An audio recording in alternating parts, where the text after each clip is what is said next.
राहुल, 7 साल हो गए हम एक दूसरे को डेट करते। आखिर कब वो दिन आएगा जब हम भी बाकी कपल्स की तरह शादी के बंधन में बंधेंगे। मेरी तो बहुत तमन्ना है कि मैं लाल जोड़े में तुम्हारी दुल्हन बन के आऊं। तुम्हें लाल जोड़े में देखने की तो मेरी भी बहुत तमन्ना है। फिर अपने घर पर हमारी शादी के लिए कब बात कर रहे हो?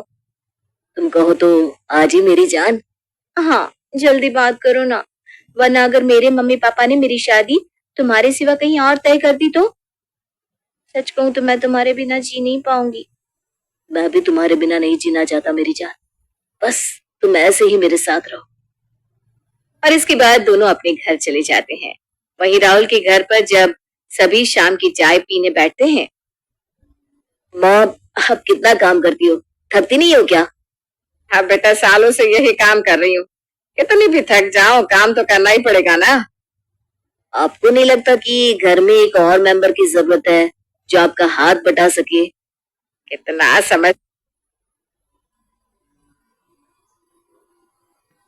हो गया है मेरा बेटा। आ?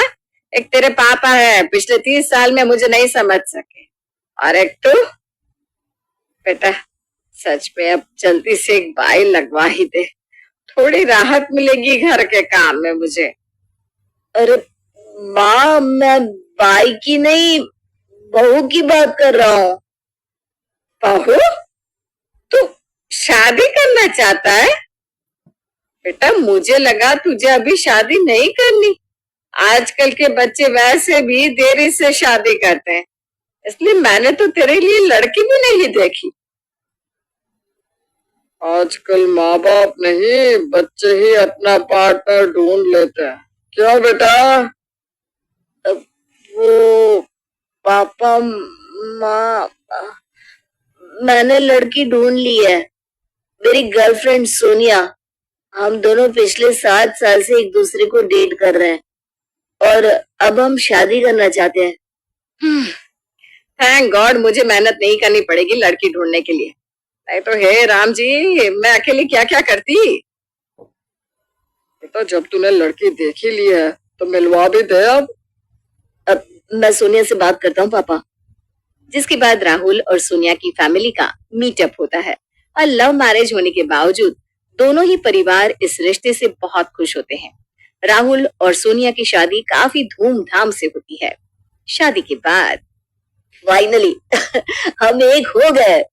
हाँ, फाइनली मैं और तुम एक हो गए। हमारा सपना पूरा हो गया। तभी सासू माँ कमरे में सोने के कंगन लेकर आती है। बेटा, सपना पूरा होने से ज्यादा महत्वपूर्ण सपने की कदर करना है। मेरा आशीर्वाद है तुम दोनों पर कि दोनों लाइफ टाइम साथ रहो। जी मम्मी जी। सोनिया बेटा, ये देखो, मैं तुम्हारे लिए हमारे पुश्तैनी कंगन लेकर आई हूँ। अरे वाह, ये तो बहुत सुंदर है। जिसके बाद सासू माँ सोनिया को कंगन पहनाकर वहां से चली जाती है। वहीं ससुराल में सोनिया बहुत खुश थी और सब कुछ अच्छा चल रहा था। सोनिया सास के साथ काम में हाथ बटाती, दोनों सास बहू मजे से सीरियल देखते और साथ में शॉपिंग पर भी जाते। ऐसे ही एक दिन जब दोनों सास बहू सीरियल देख रही थी। बेचारी सुगंधा कितनी मासूम है, पति 12-14 घंटे बाहर रहकर दूसरी लड़की को डेट कर रहा है और वो बेचारी इन सब से अनजान। हाँ माँ जी, बेचारी सुगंधा को देखकर ना बहुत रोना आता है। ये तो सीरियल है बेटा, असलियत में भी बहुत से आदमी ऐसा करते हैं।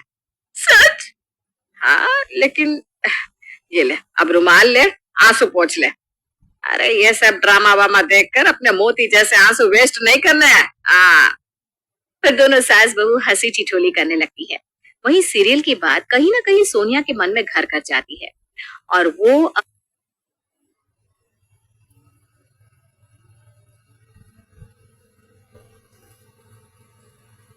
अब अपने पति पर नजर रखने लगती है।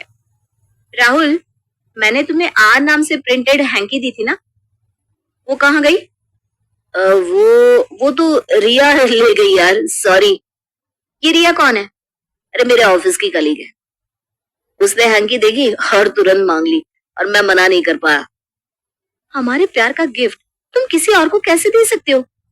अब मना नहीं कर पाया तो ले गई, क्या कर सकता हूँ। तुम तो बहुत कुछ कर सकते हो। सोनिया वहां से गुस्से से चली जाती है। बड़ी अजीब है, एक हैंकी के लिए इतना गुस्सा कौन होता है? शायद गलती मेरी ही है। मैं ऐसे कैसे सोनिया का दिया हुआ गिफ्ट किसी और को दे सकता हूँ? बहुत गुस्सा थी वो। आज मूवी ले जाता हूँ, खुश हो जाएगी। जिसके बाद राहुल मूवी की 2 टिकट बुक करता है। बेबी जल्दी से तैयार हो जाओ, हम मूवी देखने जा रहे हैं, लव इन कॉलेज। मूवी वाह, मैं अभी तैयार होकर आती हूँ।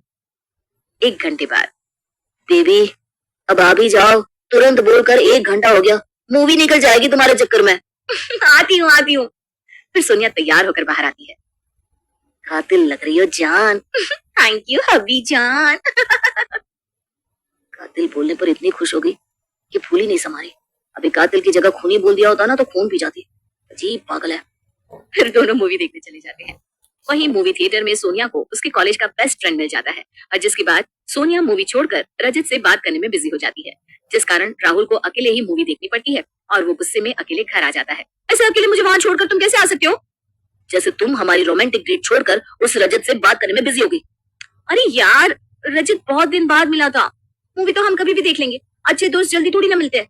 जब गवारा था तो वो मेरी सेटिंग तुड़वाना चाहता था, अब तो मेरा डिवोर्स करवा कर ही मारेगा ये। तभी सोनिया का फोन बजता है। फोन उठा लो, कोई कब से कॉल कर रहा है? अरे मम्मी होगी, बाद में उठा लूंगी। राहुल की नजर फोन पर पड़ती है तो रजत का कॉल आ रहा था। बड़ी मम्मी ने फोन किया है, बात कर लो ना। अरे पर मेरी तो कोई बड़ी मम्मी आई नहीं। सोनिया देखती है कि रजत का कॉल आ रहा है। उठा लो, तुम्हारे लवर का कॉल आ रहा है। मुंह पर झूठ बोल दी है? एक बार मिली और नंबर तक एक्सचेंज हो गया। रात के 1 बजे उसे तुमसे क्या काम आ गया? सोनिया कॉल उठाती है। क्या हुआ, बोलो। घर पहुंच गई तुम? हाँ। ओके, मुझे ना तुम्हारी बहुत टेंशन हो रही थी इसलिए सोचा पूछ लेता हूँ। नहीं, मैं पति नहीं दाना हूँ ना, जो इस चूजे को टेंशन हो रही है तुम्हारी। I reach safely. फिर सोनिया फोन कट कर देती है। अब गुस्सा मत करो, मान भी जाओ ना। ऐसे कैसे मान जाओ? एक हैंकी की बात पर तुम इतना गुस्सा हो गई तो क्या मेरा हक नहीं बनता गुस्सा होने का? पूरी शाम का सत्यानाश हो गया। फिर रजत गुस्से में बाहर सोने चला जाता है। अब आए दिन कुछ न कुछ ऐसा होता कि दोनों में झगड़े हो जाते और गलतफहमी पैदा होने लगती और झगड़े बहुत ज्यादा बढ़ जाते हैं। वहीं एक दिन, माँ मैं मार्केट जा रही हूँ, अभी आती हूँ। ठीक है बेटा। आज मैं इसका पीछा करता हूँ, देखता हूँ कहाँ जा रही है। जिसके बाद राहुल सोनिया का पीछा करता है और सोनिया बाजार पहुंचकर किसी दुकान में घुस जाती है। वहीं बाजार में राहुल को रिया मिल जाती है। हे राहुल, कैसे हो? ठीक हूँ, बहुत सही समय पर मिले। मैं ना अपना पर्स घर पर ही भूल गई यार, मेरी थोड़ी सी हेल्प कर दोगी शॉपिंग में और मुझे घर छोड़ देना, वैसे ही ना मैं घर पहुंचकर पैसे भी दे दूंगी। ठीक है। फिर राहुल सोनिया का पीछा करना भूलकर रिया के साथ चला जाता है। वहीं मार्केट में सोनिया को भी रजत मिल जाता है और दोनों साथ में शॉपिंग कर रहे होते हैं कि राहुल और सोनिया का आमना सामना हो जाता है। राहुल सोनिया को रजत के साथ देखकर गलत समझ लेता है और सेम सोनिया के साथ भी होता है। वाह राहुल वाह, अच्छा सिला दिया तुमने मेरे प्यार का। वो तो दिख ही रहा है, मार्केट में अपने कॉलेज के बेस्ट फ्रेंड के साथ गुलछर्रे कौन उड़ा रहा है। तुम तो रहने ही दो, इस चुड़ैल के लिए तुमने मुझे धोखा दिया, मुझे सब पता है। मुझ पर झूठा आरोप मत लगाओ। धोखा कौन दे रहा है, किसको दे रहा है, झूठ कौन बोल रहा है, सब दिख रहा है ना। अब तो ये सब कोर्ट में ही पता चलेगा। I want divorce. मैं एक धोखेबाज आदमी के साथ नहीं रह सकती। अरे जाओ जाओ, अब तो मेरा वकील ही बताएगा कौन किसको डिवोर्स देता है। फिर दोनों पति पत्नी वहां से चले जाते हैं और दोनों में गलतफहमी के कारण झगड़ा इतना बढ़ जाता है कि दोनों डिवोर्स के लिए वकील हायर कर लेते हैं। बेटा क्या हुआ, बहू अचानक मायके क्यों चली गई? अब वो आपकी बहू नहीं है माँ, और ना ही मेरी बीवी। हम दोनों डिवोर्स ले रहे हैं और डिवोर्स का कारण तो बिल्कुल मत पूछना, इसके कर्म ही ऐसा है कि मैं बता भी नहीं पाऊंगा। वहीं सोनिया के मायके में। बेटा सोनिया तू अचानक से ससुराल छोड़कर मायके क्यों आ गई, और दामाद जी कहाँ है? न वो अब आपके दामाद है और ना ही वो घर मेरा ससुराल। माँ अब मैं यहाँ से कहीं नहीं जाऊंगी। अरे लेकिन हुआ क्या है बेटा? जो होना तो हो गया, आपके दामाद के कर्म इतने भी अच्छे नहीं है कि मैं आपको बता सकूं। वहीं दोनों के घर वाले बहुत ही ज्यादा परेशान हो जाते हैं कि आखिर क्यों दोनों एक दूसरे से अलग हो गए। एक दिन कॉल पर, कैसी है समदन जी? मैं तो ठीक हूँ, आप कैसी हैं? मैं भी ठीक हूँ, लेकिन चिंता से बुरा हाल है। बहू ने आपको कुछ बताया कि दोनों के बीच में क्या हुआ? नहीं ना समधन जी, आपको पता चले तो बताना। हाँ मुझे तो समझ में नहीं आ रहा, इनका 7 साल का प्यार था और आज शादी को 2 महीने ही हुए हैं और अचानक से दोनों डिवोर्स लेना चाहते हैं। ये तो मेरी भी समझ के बाहर है। ठीक है फोन रखती हूँ, जो भी पता चलेगा बता दूंगी। जी नमस्ते। दोनों ही परिवार चाह रहे थे कि दोनों एक हो जाए। यही उम्मीद करूंगी कि मुझे भी आप डिवोर्स दिला दो। जी मैं अपनी तरफ से पूरी कोशिश करूंगा। वहीं दूसरी तरफ राहुल भी अपना वकील हायर कर चुका था। आपका और आपकी बीवी का तो 7 साल का प्यार है और आपने हाल ही में शादी की है, तो आप उन्हें डिवोर्स क्यों देना चाहते हो? हालात ही ऐसे है कि क्या ही बताऊं। जिसके बाद राहुल वकील को सारी बात बताता है। ओहो तो ये बात बहुत ही बुरा लगा सुनकर। बस आजकल की औरतों का कोई भरोसा नहीं है, चाहे जीवन भर का प्यार भी क्यों ना हो, कोई बेहतर मिला तो छोड़कर चले ही जाती है। हाँ जी वकील साहब सही कह रहे हो आप। और नहीं तो क्या, वरना ऐसे कौन छोड़कर जाता है अपने पति को? आपकी बीवी को इतना सुख मिल रहा था आपके घर में, इसीलिए उनके नखरे बढ़ गए। कल को कहीं और जाएगी ब्याह करके, तब पता चलेगा कि लाइफ कितनी मुश्किल है। जो चीजों का मजाक बना रखा है उन्होंने। अरे मेरी लाइफ ही मजाक बना दी है उसने। आपसे ज्यादा पैसे वाला आदमी मिल गया होगा, इसीलिए आपको छोड़कर चली गई, वरना नहीं जाती। इस तरह राहुल का वकील राहुल से अब सोनिया के बारे में तरह तरह की उल्टी सीधी बातें करने लगता है और राहुल से सोनिया की खूब बुराई करता है। वहीं दूसरी तरफ सोनिया का वकील, जैसे आप दोनों ने रिसेंट में ग्रैंड सेलिब्रेशन के साथ लव मैरिज की थी, तो ये तलाक की नौबत कैसे आ गई? तभी सोनिया वकील को सब कुछ बताती है। ऐसे ही आदमियों के कारण मर्द जात बदनाम है। छी, छी, छी, छी। आज आपने एक के साथ पकड़ा, उसने न जाने कितनों के साथ आपको चीट किया हो। वैसे भी 7 साल का रिलेशन था। हाँ, दूर रहने पर चीजें कहाँ पता चलती है, पास रहने पर ही तो पता चलेगा। जो कमाता है वो भी नहीं बताता, रात को देर से घर आता है और आप पर इतना दबाव। तलाक ले लो, वही ठीक है आपके लिए। इस तरह सोनिया का वकील भी सोनिया को राहुल के खिलाफ बहुत भड़काता है। आपके जाने के बाद ही आपके पति को आपकी अहमियत समझ में आएगी। तभी सोनिया को पता नहीं क्या होता है और वो वहां से तुरंत उठकर चली जाती है।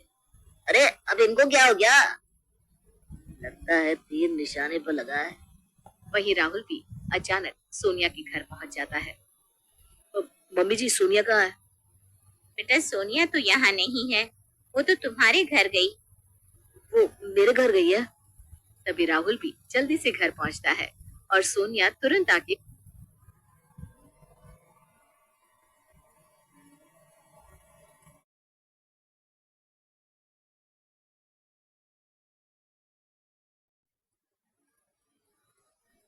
पता नहीं क्या होता है और वो वहां से तुरंत उठकर चली जाती है। अरे अब इनको क्या हो गया?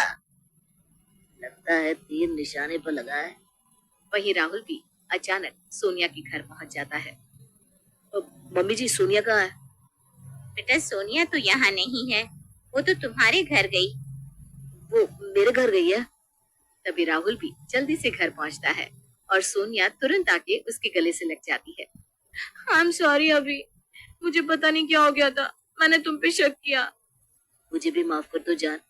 जिस लड़की ने हर कदम पर मेरा साथ दिया, जब मेरे पास कुछ नहीं था तब भी तुम मेरे साथ थी, और आज मैं तुम्हारे ही कैरेक्टर को जज करने लगा। मैंने एक बार भी नहीं सोचा कि तुम्हारे जैसी लड़की मुझे लाइफ में मिल ही नहीं सकती। तो वो उस दिन वो अचानक, तुम्हें सफाई देने की कोई जरूरत नहीं है। मुझे पता है वो कोइंसिडेंट रहा होगा, जैसा उस दिन मेरे साथ हुआ था और हम दोनों एक दूसरे को गलत समझ बैठे। हाँ, जिसके बाद दोनों एक हो जाते हैं और उनके बीच के सारे गिले शिकवे दूर हो जाते हैं।